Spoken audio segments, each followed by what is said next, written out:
wabarakatuh. Halo teman-teman, bertemu lagi dengan saya Anis Kusuma Ramadhani dari NIM 2023 1260684. Di sini saya akan melanjutkan topik yang kemarin, yang mana topik pada hari ini yaitu mengenai manajemen kurikulum peserta didik pada lembaga pendidikan Islam, yang mana dosennya yaitu Dr. Ihwanul Mutakim MPDI.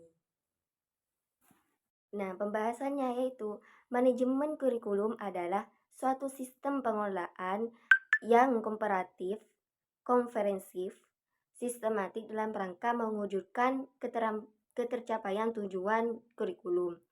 Dalam pelaksanaan kurikulum, manajemen harus dikembangkan dengan konteks manajemen berbasis sekolah dan juga kurikulum tingkat satuan pendidikan.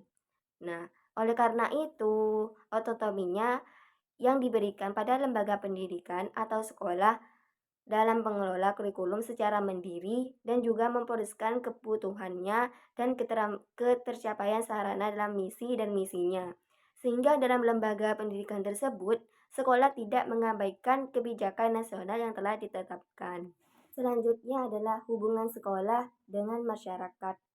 Perlu dikelola secara produktif agar masyarakat merasa memiliki sekolah, sehingga terbentuknya sinergi antara sekolah dengan masyarakat untuk mewujudkan program-program sekolah. Nah, dengan adanya keterlibatan tersebut antara hubungan sekolah dengan masyarakat, nah kurikulum ini agar dapat memahami, membantu, dan juga mengontrol implementasi kurikulum.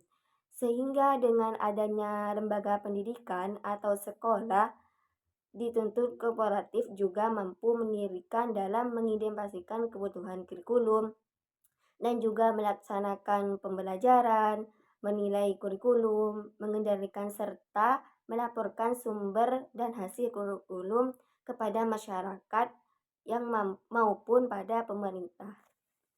Yaitu manajemen kurikulum mencakup perencanaan, pelaksanaan, dan juga evaluasi kurikulum. Yang mana yang pertama yaitu perencanaan kurikulum. Nah, perencanaan kurikulum adalah perencanaan kesempatan-kesempatan belajar yang dimaksud untuk membina siswa ke arah perubahan tingkah laku yang diinginkan dan juga menilai sampai mana perubahannya yang telah terjadi pada diri siswa. Nah, seperti dalam contoh 5 yang mempengaruhi perencanaan dan pembuat keputusan, yaitu filosofisnya, materinya, manajemen pembelajaran, pelatihan guru, dan juga sistem pembelajaran.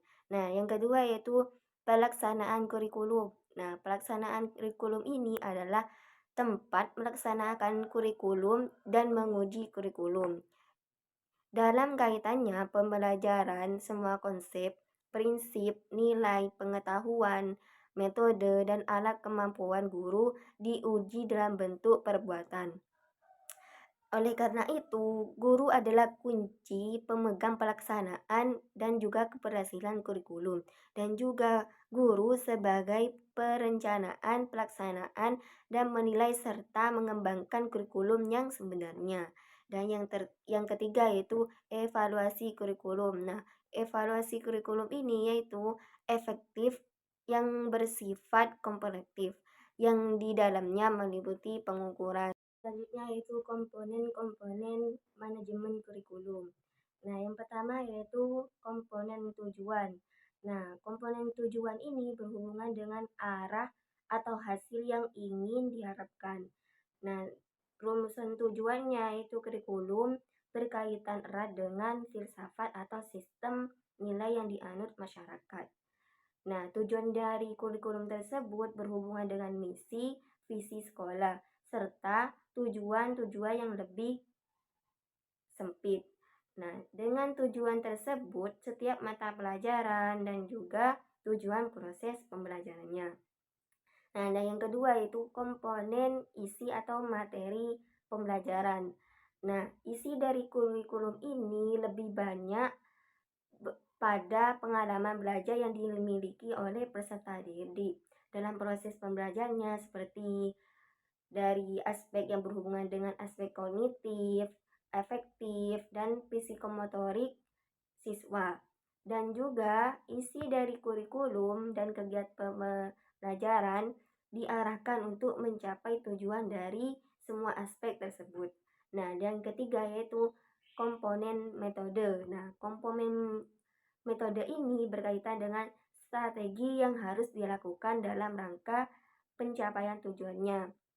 Nah, metode yang tepat adalah metode yang sesuai dengan materi dan tujuan kurikulum yang akan dicapai dalam setiap pokok pembahasan. Dan yang terakhir yaitu komponen evaluasi. Nah, komponen evaluasi ini mengembangkan kurikulum dan juga proses yang tidak perlu berakhir dan juga meliputi perencanaan, implementasi, dan juga evaluasi. Merujuk pada hal tersebut, maka dalam konteks pengembangannya, kurikulum evaluasi merupakan bagian yang tidak dapat dipisahkan dari pengembangan kurikulum itu sendiri. Selanjutnya yaitu implementasi kurikulum. Nah, pada tahap lanjutan dalam pengembangan kurikulum, setelah tahap perencanaan adalah tahap implementasi, meliputi kegiatan menerapkan semua rancangan yang tercantum dalam kurikulum tertulis. Nah, pada tahap ini, kompetensi, program pendidikan, dan program pembelajaran yang telah direncanakan dalam situasi pembelajaran. Ini ada menurut pendapat dari Curtis, Ervis, dan Jones and Rice Chilton, ada 4 model implementasi kurikulum yang dapat kita pilih. Antara lain adalah sebagai berikut. Yang pertama yaitu program pendidikan berbasis individu. Dan yang kedua, pembelajaran berbasis modul. Dan yang ketiga, pendidikan berbasis kompetensi. Dan yang keempat, kewirausahaan berbasis sekolah. Modul implementasi yang pertama yaitu modul program pendidikan berbasis individu ini dapat kita pahami sebagai program pendidikan yang menetapkan peserta didik sebagai komponen utama.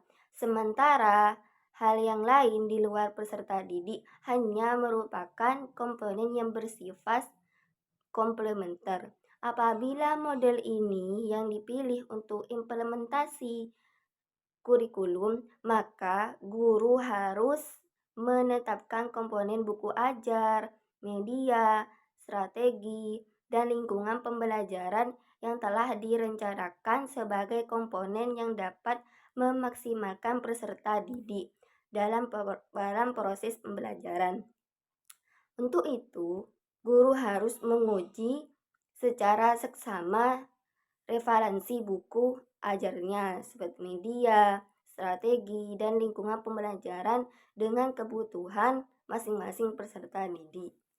Yang kedua yaitu model pembelajaran berbasis modul. Nah, pembelajaran berbasis modul ini adalah kegiatan pembelajaran yang menetapkan modul sebagai komponen utama. Modul pembelajaran ini didasarkan pada asumsi bahwa peserta didik akan lebih berprestasi jika dibantu. Peserta didik akan lebih berprestasi jika dibantu oleh tujuan pembelajaran dan materi yang tersusun dalam suatu modul. Nah, apabila modul pembelajaran ini dipilih untuk implementasi kurikulum, maka guru harus menyesuaikan kurikulum yang telah direncanakannya dan dengan karakteristik dalam model pembelajaran berbasis modul tersebut. Nah, yang ketiga yaitu modul pendidikan berbasis kompetensi. Nah, ini adalah program pendidikan yang menekankan pada kompetensi dari kemampuan peserta didik, baik yang berupa pengetahuan, tugas, keterampilan, sikap, nilai, maupun penghargaan untuk mencapai keberhasilan dalam hidupnya. Apabila model ini dipilih untuk implementasi kurikulum, maka guru harus memastikan buku ajarnya memuat materi-materi yang berbasis pada kompetensi. Nah, yang terakhir yaitu modul kewirausahaan berbasis sekolah. Nah, modul ini sebagai program pendidikan yang membawa kegiatan kewirausahaan ke dalam sekolah, seperti kantin dari restoran, pertokoan, dan lain-lain. Nah, model ini melibatkan peserta didik dalam mengolah kegiatan kewirausahaan tersebut sejak dari persiapan, pelaksanaannya sampai pada pengembangannya. Nah, dalam konteks pembelajarannya, guru menggunakan pendekatan teoretik.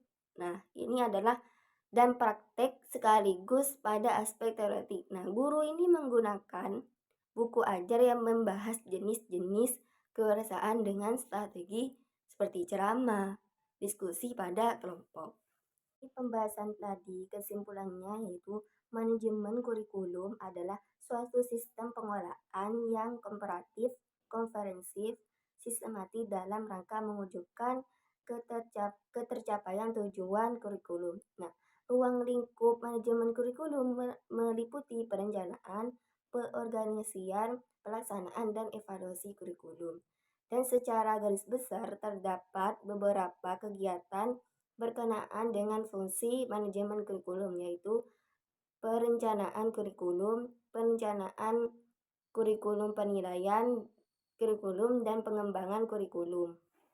Referensinya saya mengambil dari Hamalik O 2017, Manajemen Pengembangan Kurikulum, Bandung, PT Remaja Rosda Karya. Nasution. Pengembangan kurikulum, pengembangan dan inovasi kurikulum 237. Dan Huda 2017, Manajemen Pengembangan Kurikulum, Al-Tazim, Jurnal Manajemen Pendidikan Islam. Cukup sekian, mohon maaf. Wassalamualaikum warahmatullahi wabarakatuh.